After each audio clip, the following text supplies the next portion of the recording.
الست يبقى زوجها بيصرف عليها وما بيعوزهاش اي حاجة، وفي الاخر بتتأمر عليه وبتتنك عليه، لان الستات دي اصعب حاجة في الدنيا.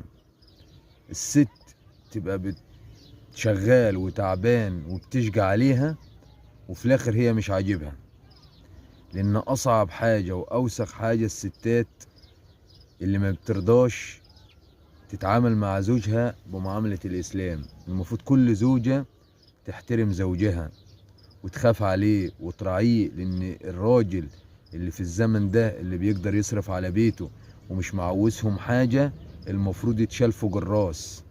فكل ست المفروض تتمسك بجوزها، وكل ست المفروض ان هي تراعي ربنا في زوجها، وكل ست المفروض تقف كتف في كتف مع زوجها.